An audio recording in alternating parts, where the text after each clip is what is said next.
3, 2, 1. Welcome back to the Lightforge Arena tier list valuation stream slash YouTube bot slash podcast. It's the Lightforge podcast also, and you can find this in so many different places. It's Descent of Dragons.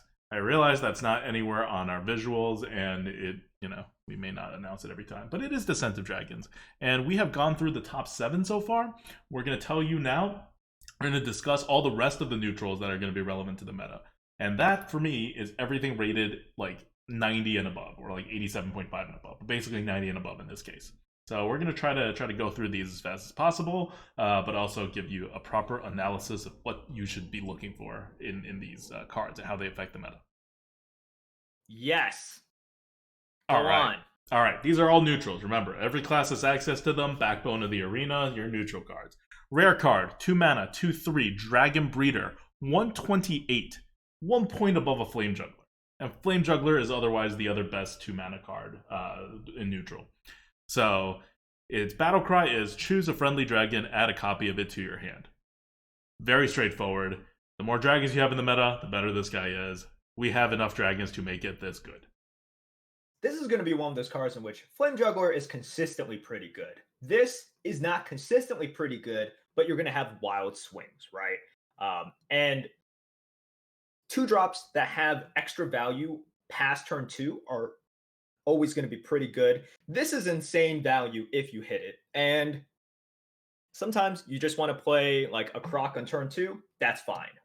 So during those times, it won't get its 128 value. But in the later stages, if you hit it on a dragon that you drafted and you deemed good enough to play, its score is astronomically high. So that's where the average comes from. All right. Moving on next. 125 for 4 mana. This is similar to a Serenite Chain Gang. It's a common card. 4 mana, 5/4 dragon. Evasive Feywing. Can't be targeted by spells or hero power. Fairy Dragon, all grown up. Not much to say here. The 4 mana, 5/4. Welcome to the meta. That's basically it. Next card. The next one. Yeah. 7 mana, 7/7. Dragon. Evasive Draconid. Taunt. Can't be targeted by spells or hero power. This is pretty high. Like, if you look at something like this, the algorithm, kind of punishes cards like these in which they don't exactly do anything. But they're also coming out really late. Like, high mana cards get punished because they don't have like effect when the game still matters in a decent percentage of your games. But you also have to recognize, and you can go back into your memory banks as well, how many times do you actually trade into a big taunt versus you removing it, right? You saving a removal and then removing it, or even just finishing something off with a hero power for mage, etc. That effect, the evasive effect, which I love how it's in the name, but it's not an actual keyword, regardless. It matters a lot more for something that's a lot bigger. That makes sense, right? It's like, what is the effect of evasive on Fairy Dragon? It's a thing, but it's not that huge. But what's the effect on a 7/7 taunt? It's enormous. And that's why this is an actual pretty good card. Yeah. For a comparison, it is 1 point lower than a Mani Warbear. So it's pretty premium. If you think this 124 sounds low, it's because you're probably overrating 7 mana, 8 mana, 9 mana cards. They're still very high mana. And this is a dragon too. We're accounting for the fact that it being held in your hand still does something. But overall, you don't want, like, especially as a good player, you want options to be able to play stuff. That's how you exercise your ability of being good, by having choices.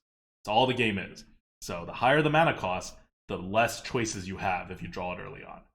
And that is bad. So, it's very consistent with how we do 7 mana, 8 mana, whatever cards, and all of that is algorithm. That's not us saying like 7 mana cards have a penalty for not being able to be played. Like, we know your skill impact and like all that stuff. We don't know your skill impact. We know how skill impact works, and we assume the skill impact of a 75% win rate player.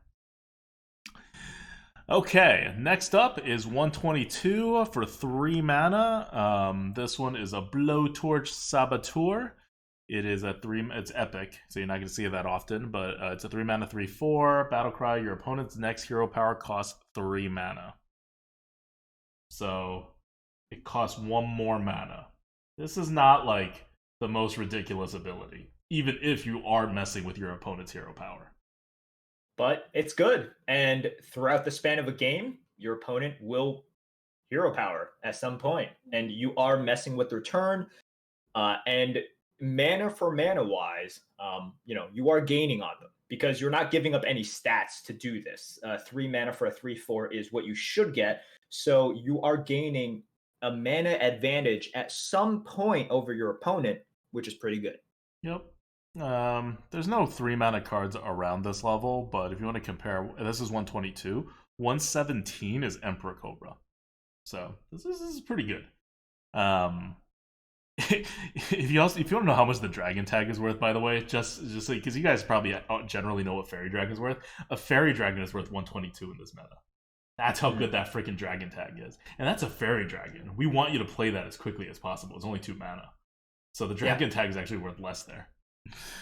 Okay, next up, Dragon Maul Poacher. Everybody saw this card, went crazy over it. Some people thought it was overpowered. Other people was like, and we're in the kind of category. 119 points. That's decent for a 4 mana card. That's where crowd favorite is. That's better than a Twilight Drake. It's better than a Defender of Argus. Not as good as the Evasive Feywing or a Saronite Chain Gang, for example, that we were talking about earlier. And Dragon Maul Poacher is a 4 mana 4/4 with Battlecry. If your opponent controls a dragon, like on the board, gain +4/+4 and rush. Yep. So I do want to talk about this because I think this is one of those cards in which I see a lot of people be like, wait. This is like a 150 card. How can you have it 3 dragons per deck? And then you add maybe like 1 dragon generator. And I think there is a group of people, I'm in here, and when I saw the score of this card, I was like, how can it be so high?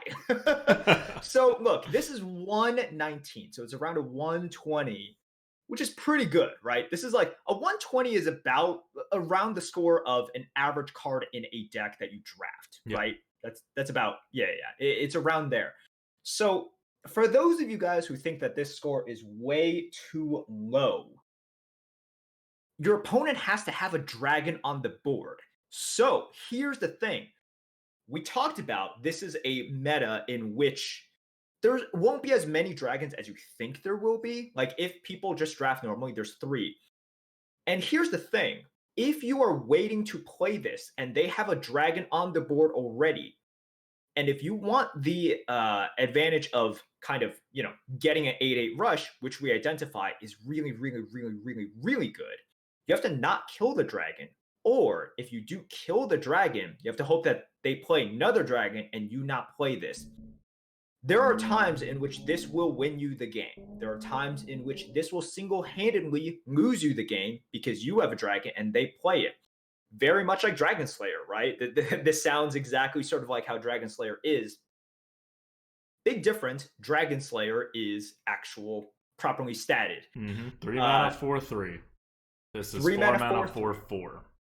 And that makes a huge difference. That makes a huge, huge difference here.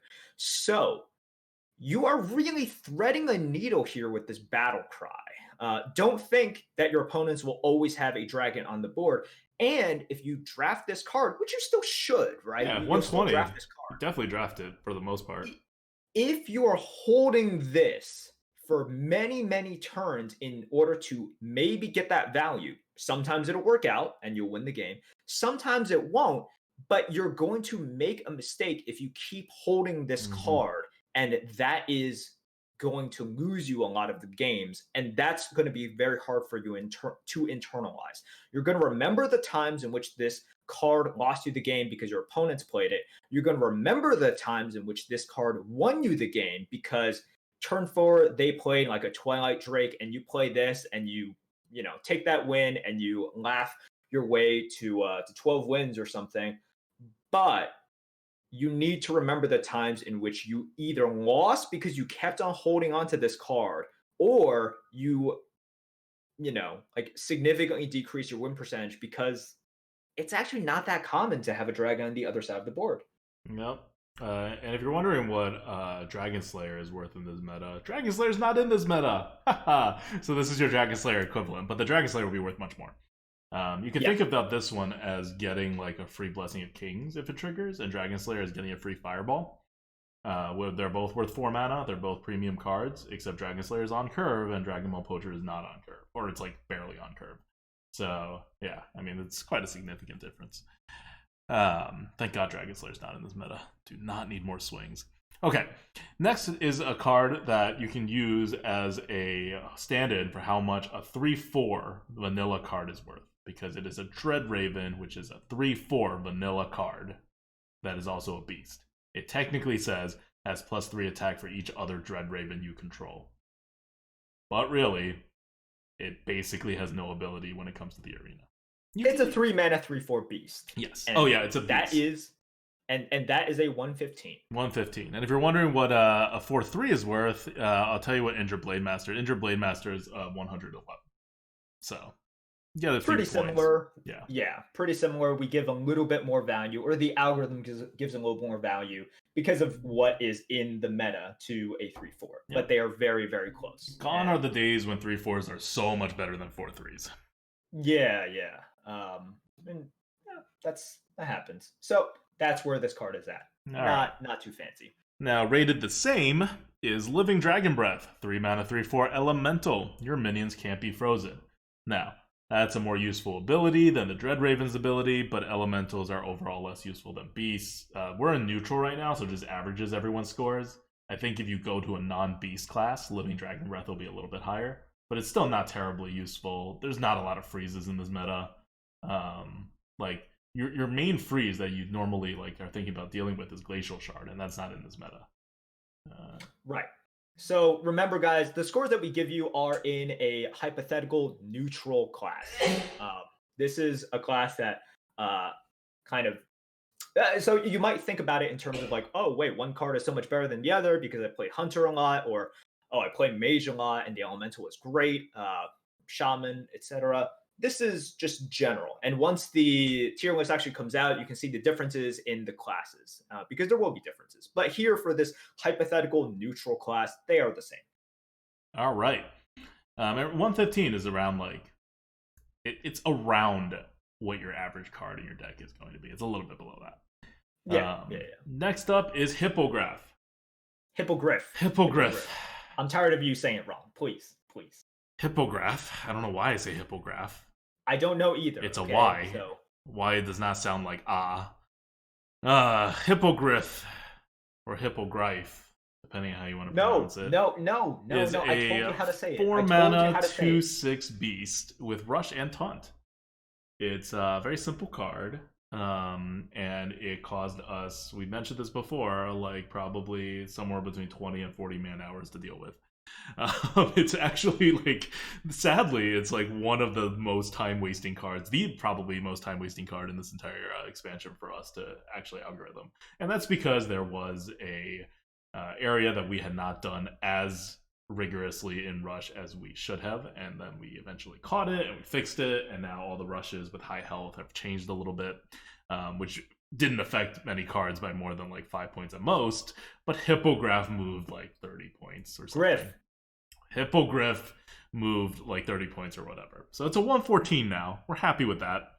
That makes it worse than a Fire Plume, because this is worse than a Fire Plume. It is a 4 mana 2/6 rush with taunt. You're going to hit a target. You're going to have like something like a 2/3 taunt left over. You can't go face.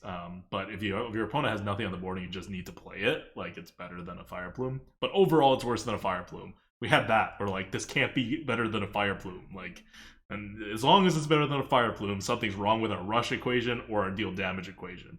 Obviously, our deal damage equation is not wrong, because that's way too basic. But our rush equation was not taking into account the attack and health discrepancy correctly. Like, it's like once you dig into the algorithm, it's so crazy what's connected. Like, to properly account for like buffs and rush and whatever, you have to account for the attack and the health and the difference between the attack and the health. So it's not just like, oh, this is how much attack we have, so this is how much damage we deal, this is how much health we have, so this is how much damage we take. The amount of attack that you have actually factors into the amount of damage you take. And we do that for weapons as well, for like how much damage you actually take as a hero. But we were also doing it for rushes, but then we weren't doing it for one part of rushes. And so that created a weird thing. Anyway, all fixed. Hippogriff, 4 mana, 2/6 rush, taunt. Use it, love it, don't love it. It's an okay card. It's pretty much a Yeti. Great. Talk about the next one. Cobalt Spellkin, 5 mana, 3/5 dragon. Battlecry, add 2 1-cost spells from your class to your hand. 113. This, not much to talk about because it depends on how good 1-cost spells are, right? And we have calculated that. I mean, the algorithm automatically calculates that for every single class, and so the scores vary depending on the class. Yeah, and this is just sort of an average of it. So don't take too much from the score. It obviously heavily depends on those factors. I don't think it actually varies that much. I'm going to look it up right now, actually, to see what they are in different classes. Okay, it's a 103 in Druid, which is way lower than 113, right? Mm-hmm. It is a... Does it not exist in Hunter? Okay. It's an 87 in Hunter, because Hunter 1-mana cards apparently suck. I mean, 1-mana spells apparently suck. It's a 111, normal, and mage. Okay. I should copy and paste the Spellkin so I don't have to keep typing it. Life hacks.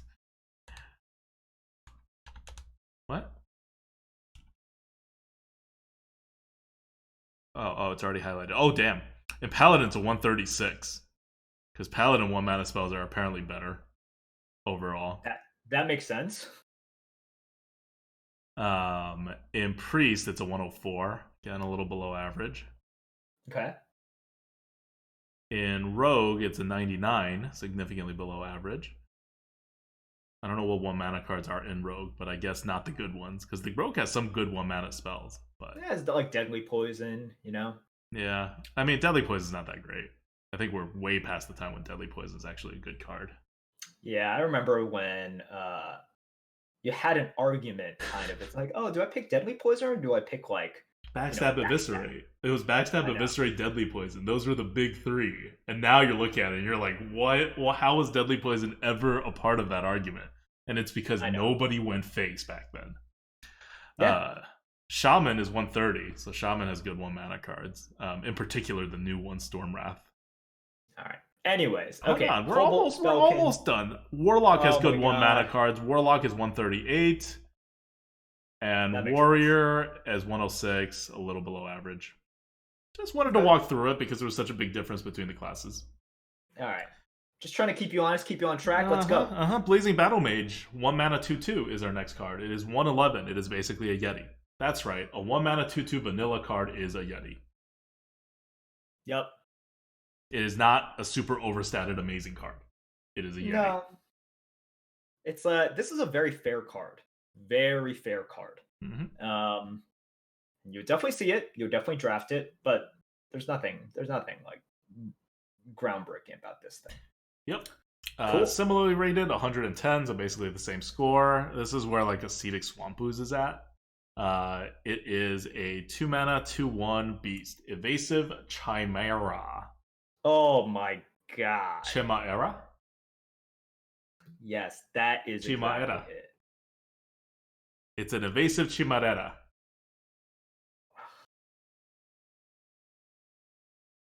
It is poisonous. Yes, it's a 2/1, but it's poisonous, so that extra attack doesn't really do much. And it cannot be targeted by spells or hero powers, which you may think, oh my god, it can't be pinged. No, it can be pinged. It just can't be pinged by one class, the mage. Your druids and your rogues can still kill it with their hero powers. Anyway, 110. 110. Let's never talk about this card again, so you never have to pronounce it. On to the next one. It's like where Murloc Tidehunter is. I'm looking at the equivalent 2-drops. I mean, it's good, but there is a reason that like Gastropod was a lot better, right? Yes. Like it can't be targeted, but at the same time, man, this only needing 1 damage to kill it versus 2 damage, also not having taunt, etc. This is a lot worse than Gastropod.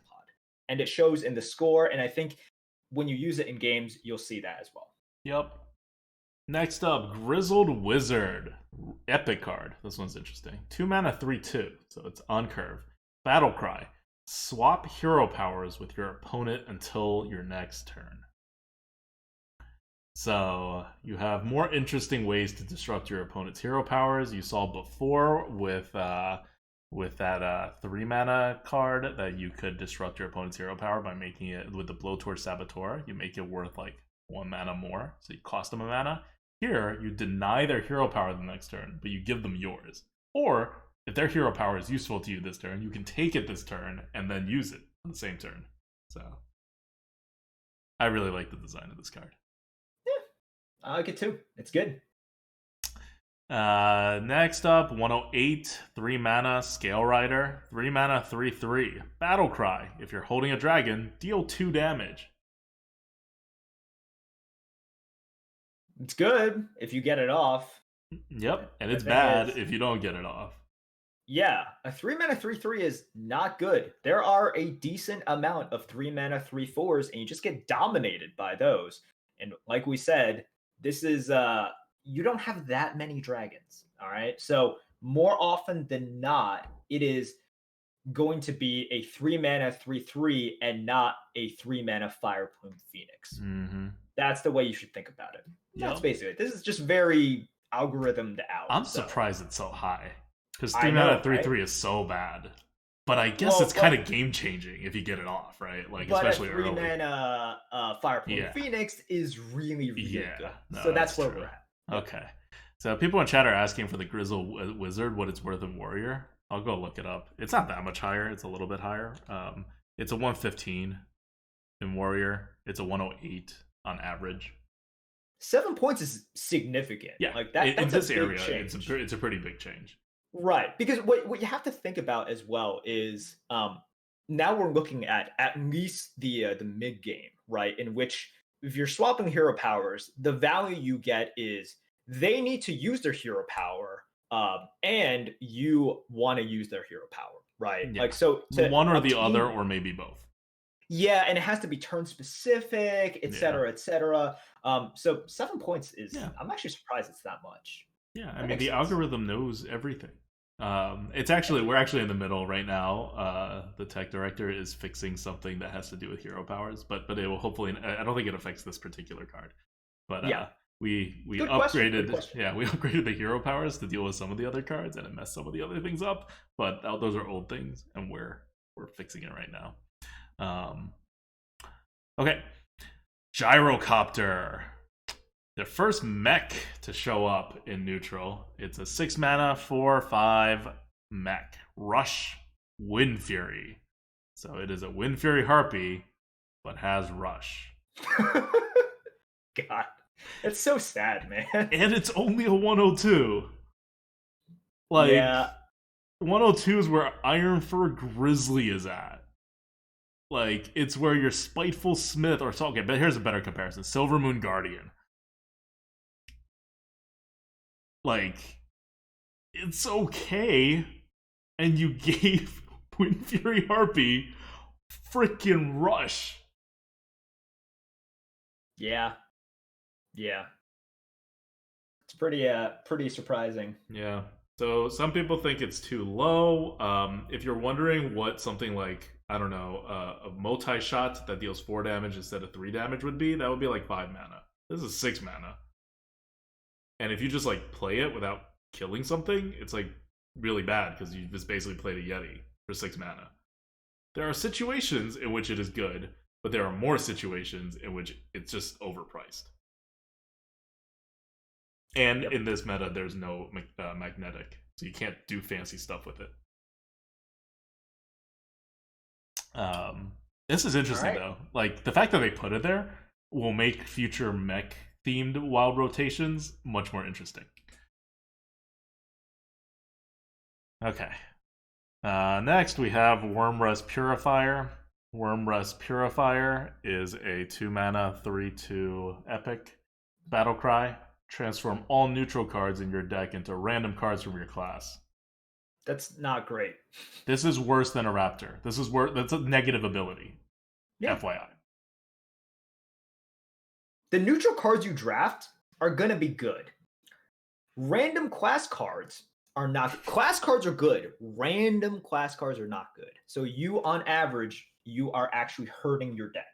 Also, this is one of those things in which you knew what you were getting, and now you do not know what you're getting. There's also negative effect to that, right? Because if you're a good player, you're looking at deck tracker, you're planning out, what's the probability I get this or that, and then you have no idea past that. Yup. Yeah.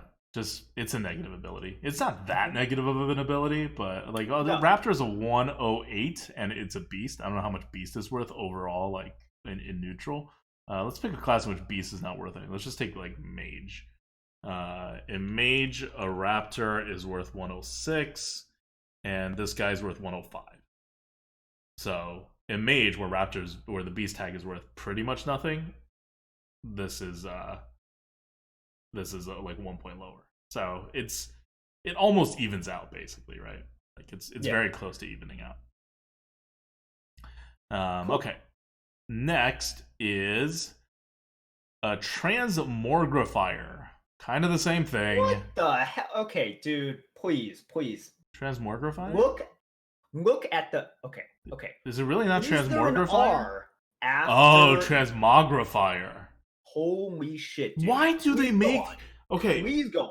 Okay.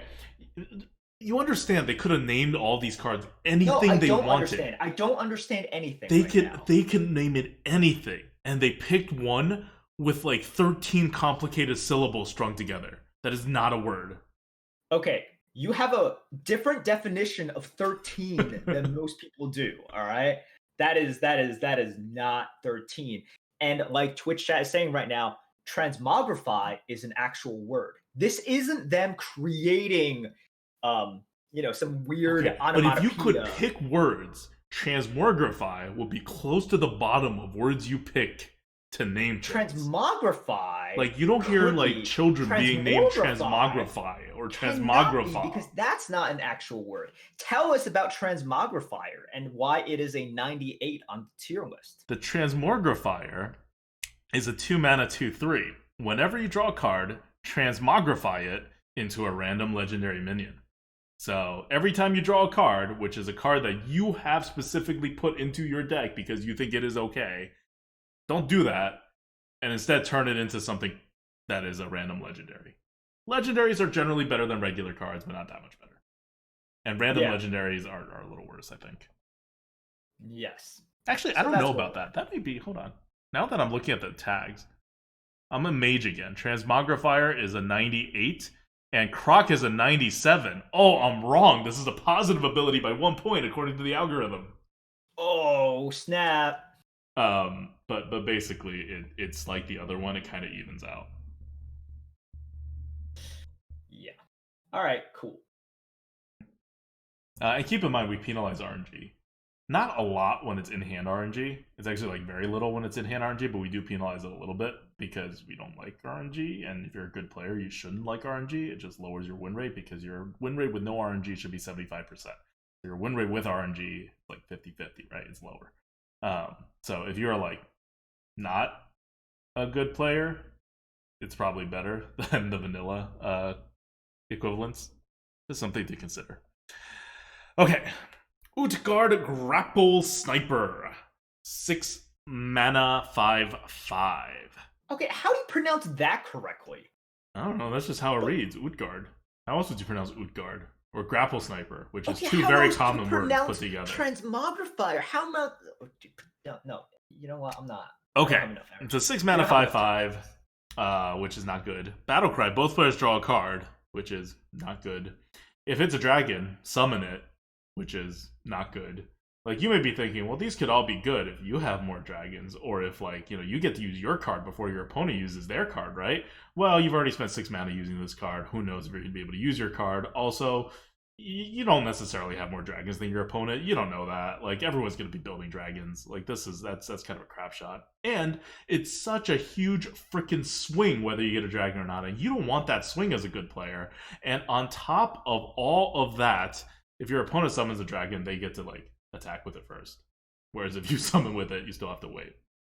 Yeah, so this card is still decent, which I think might surprise some people, and it's because you can still control it. Like, if you draft, like, the algorithm takes into account the fact that you are even drafting it means, like, it's decent, right? Like, that it is decent for your deck, such that like, you can sort of play the odds here and play it. It is understated, but if it hits an effect that is good, it is really good, and you have some control over it. Oh, people are wondering why it's so high. Oh, I thought people think it's low. No. I think most people would think the other way. Oh, which, okay. Yeah, I see. People do think it's high. Okay, so as a basic rule, giving your opponent a card and drawing a card is like a positive ability. Not because you get to play with the card first necessarily, but because your opponent may not want a card. But when you play this card, you want a card, or else you wouldn't play this card. Mm-hmm. So, and cards in your opponent's hand add very little extra value if they can't, like, play it. It's not the same as, like, giving your opponent something on the board, for example. So the dragon and summoning part is, like, really bad. But again, your chances of hitting a dragon is literally 10% of the time, right? Remember, dragons in deck on average is, like, less than 3 in this upcoming meta. So 3 out of 30, 10%. So with the exception of that, you're getting a better deal out of this. Yep. And this is around where cards like Hungry Dragon, Silent Knight are. So not good. We're not really we're past the good cards phase. This is where Bloodworm is, like, acceptable. You'll see them, but not great. Okay. Moving on, Platebreaker, 5 mana, 5/5, 94. I'm actually going to look at Utgard Grapple Sniper. I think it may be a little too high. I think it's fine where it is. Okay. I mean, I'm okay with it, but I'm going to look at it. We may have, like, messed up an input error or something. I thought it was, like, I don't know, a different curve or something. These things happen because we still have to input what the card is. The algorithm can't automatically, like, read the card besides the numbers. Yep. Okay. Anyway, Platebreaker, 5 mana, 5/5, common card, Battlecry, destroy your opponent's armor. Meh. It's a 5 mana 5/5. Yeah. Next up, Camouflage, Dirigible, 6 mana, 6/6, mech, Battlecry, give your other mech stealth until your next turn. There's not that many mechs, as you've seen. Also, the mech like, decks are mostly not in the next meta. So, like, Boomsday's not in. Like, I'm pretty sure GBG's not in. So you're just it's not gonna do much. And that's a 92. Like, once you go below 100, you'd rather have an average card that you're offered besides these guys. All right. So that ends the set of cards that we consider meta relevant that you will see in draft and use. We went from all the way at the top with stuff like Evasive Feywing and Dragon Breeder and Evasive Draconid that are, like, you're very happy to have, that are almost premium but not quite, just good cards, good solid cards. And we went all the way down the entire meta to stuff like Platebreaker that you're like, it's a 5 mana 5/5. I guess that's okay. Yeah, that's fine. So these are cards that you'll see, that you'll draft, but obviously, we're miles from the top cards of the meta. All right, that is it for this video. Shout outs to our Patreons. Thank you for your support. 4P Antimatter, Brand New, Cheng Yin, Joshua C, Eric L, and RV Night Train. Thank you guys for giving us your money. We like getting money, so thank you for that. That's it for this video. Next up, we're going to talk about the crappy cards in the arena really quickly, and then the legendary neutrals. See you guys in a bit. Bye.